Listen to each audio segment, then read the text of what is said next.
everyone, welcome to another episode of Beyond the Locker Room. I'm your host, Brian Tull. This week I'm going to have a two-parter, so I'm going to go through the first part, pretty much about two of the biggest superstars in their respective sports.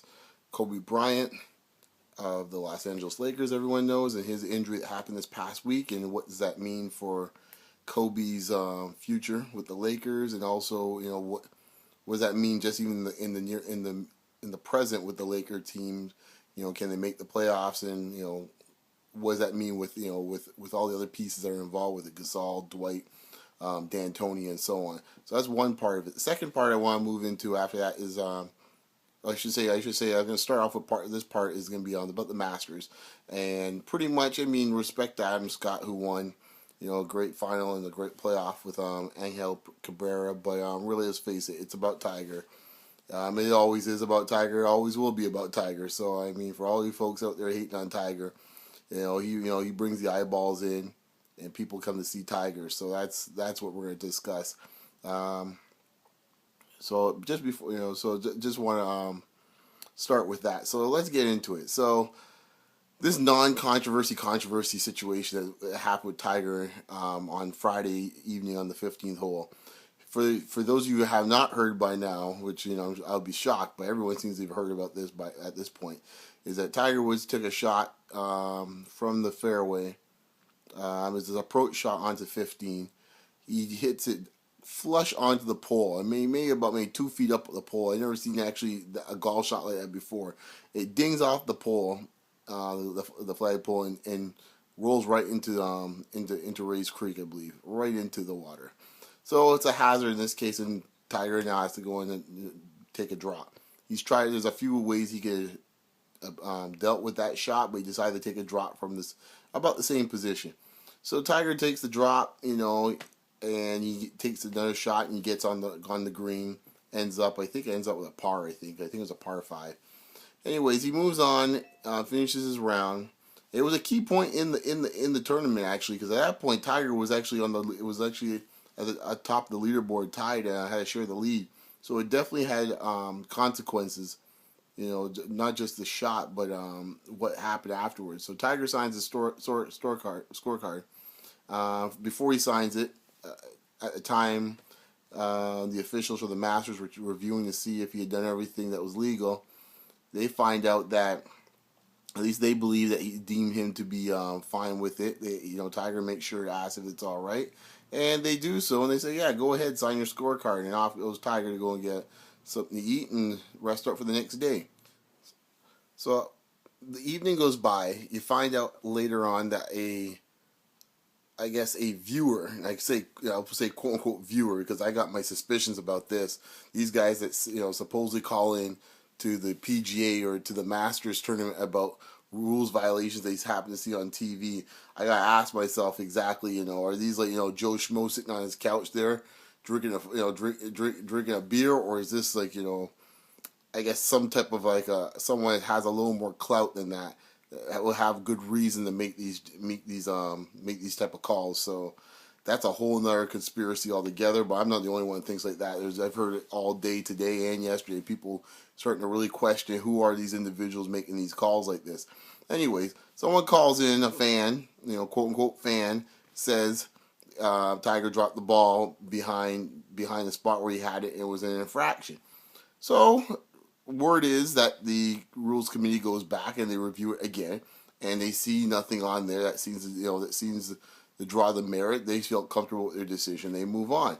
It so happens now Tiger Woods at this time is talking to ESPN during the evening after his press conference, and I guess they find out, in this case, Tiger explained that he had taken about 1 foot to 2 feet back so he could stay out of the dew that was in the area to take the shot. Now, I'm just going to make this point straight up right here, man. For folks that are talking about Tiger Woods was cheating or not, you folks need to get your head straight, okay? First thing, think this logically, people. If you actually stole something, the last thing you're gonna do is go run out to a newspaper or go online and hit up on Facebook and say, "Hey, look, guys, I stole so and so." No one does that if you felt you got away with something. So I think it's quite obvious that Tiger had no clue that he had actually broken a rule. So I just want to get that clear, because I see here folks talking on the radio and all over the news and reporters and the knuckleheads on Golf Channel, like Chambly and all these jokers and stuff like that I think have a beef with Tiger. I don't know what their problems are. So, they got like a pickle somewhere, but like it's getting ridiculous. I mean, Chambly would probably, I don't even know if he made like about more than five cuts in his whole life. Is yapping his beak off, and then even Nick Faldo was talking a lot of nonsense. Don't even start with Greg Norman. That dude there needs to hush his mouth. Anyways, let's get back to what we're talking about. So they realize in this case here maybe a mistake had happened, and they go back and they ask to speak to Tiger. So they sorted out with Tiger the next day in the morning, and they decided, they asked Tiger what happened. Tiger explained the same thing that you told Tom Rinaldi of ESPN. And so it ends up, in this case, Tiger gets a 2-stroke penalty. Now, what I find interesting about this, and someone made a good point about this morning on ESPN, the herd made a really good point about this, is that what did the video change all of a sudden from the night before to later on that night? The ball dropped in the same spot, and if they found it to be okay then, what made it so different now after Tiger made his comments? Overall, this whole thing is so botched, it's not even funny. Ridiculously botched. This shows that golf is just in another world. They need to get their head together and pull their head out of the sand and get in the modern era. It's 2013, folks. You got guys here sitting on their couch, determining outcomes of Masters and Grand Slams. I mean, it's not a good look for your sport. I would have laughed so hard for golf if they decided, to do the nonsense some people are talking about of Tiger's, DQing, or they DQing Tiger. I mean, that is utter nonsense. Pretty much they could just pretty much fold up the Masters. I don't care how popular the Masters are. Pretty much they would have lost probably almost half their audience for the weekend. I guarantee you that.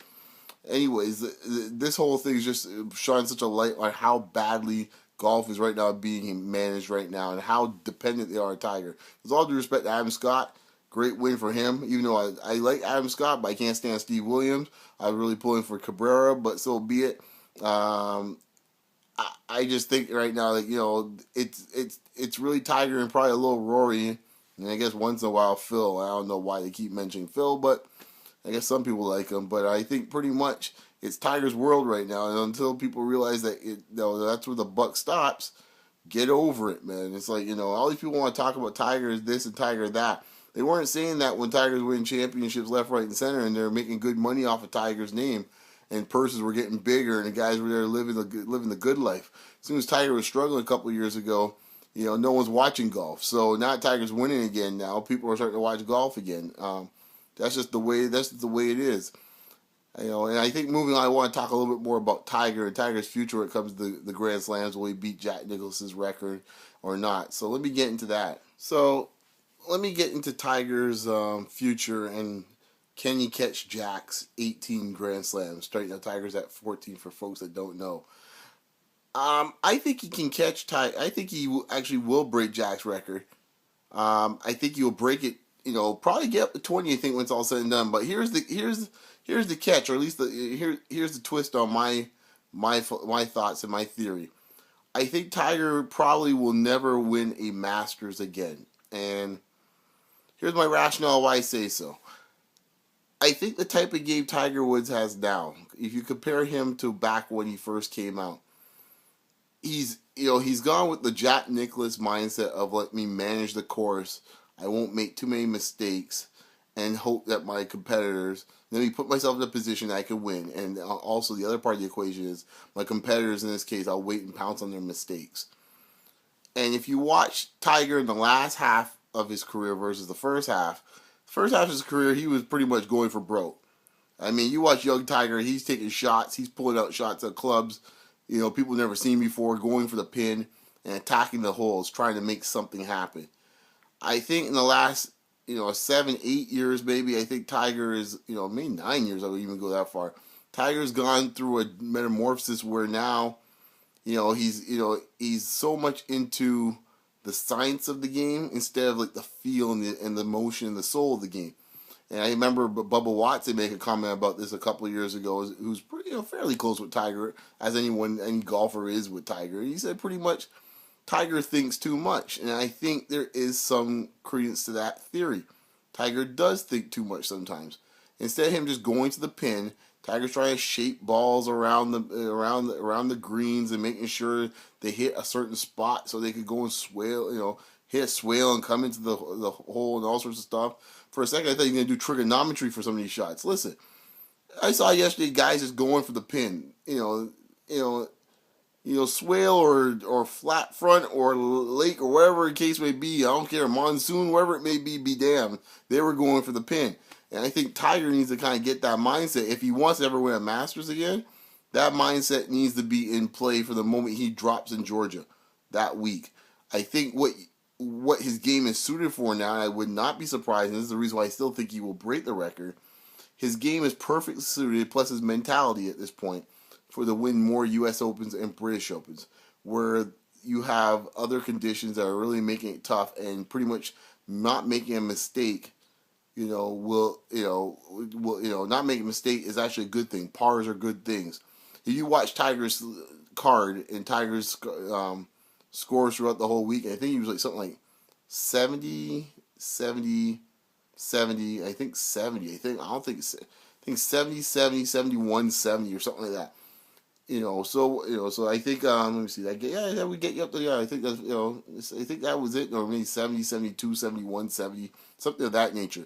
Pretty much for sure not one score in the 60s. And Tiger's not winning any championship without having one score in the 60s. But in a U.S. Open, that type of scorecard would win you the U.S. Open or the British Open, depending on how the wins are in England or Ireland. So I think those two majors, I think he still is very much in contention. And his game is still good. Like in this case, it was really good this week. I thought overall he played pretty well. But I think it's more of a mental thing right now with Tiger when it comes to the Masters. You really have to go in a mentality of going in attack mode starting from Saturday. You cannot go in there thinking that people are just going to just follow around you and you just happen to be there at the end. That mindset won't work. Not with the Masters. So that's my theory there on Tiger Woods a little bit. I think also, too, overall, his swing's got a lot better, but until he can sort out that driver situation, that's another reason why I think the Masters is always going to be problematic for him, because you got to bring out the big boy at some point, when you play at the Masters. You could get away with playing some of the other irons when you're playing U.S. Open, when you're playing, to some extent, with the British Open, you play with the Stinger, but you need drivers for sure when you're playing Augusta, and I think until he get that driver situation sorted out, he's going to be in this situation for a bit. We'll see what happens, at the U.S. Open in July. But I think he might win that, actually. I'm going to go on the risk and say that he's going to win that one. I think he's going to break through at least one major, maybe two before the year's out. So those are my comments on the whole Tiger controversy, whatever. I mean, pretty much you can see all the Tiger haters out there, so be it. I think one of those things where when he's gone, people are gonna really miss wish that they actually were around or enjoyed watching him play at that time. So, because I don't think you're gonna see anything like it for a long time, folks. So those are my thoughts about Tiger. Stick around for part 2, where I'm gonna talk about Kobe and the Lakers and the future of the Lakers and Kobe Bryant's career. So, stick with me. I'm going to post this one up today, and look out for tomorrow for the Kobe one. Talk to you soon.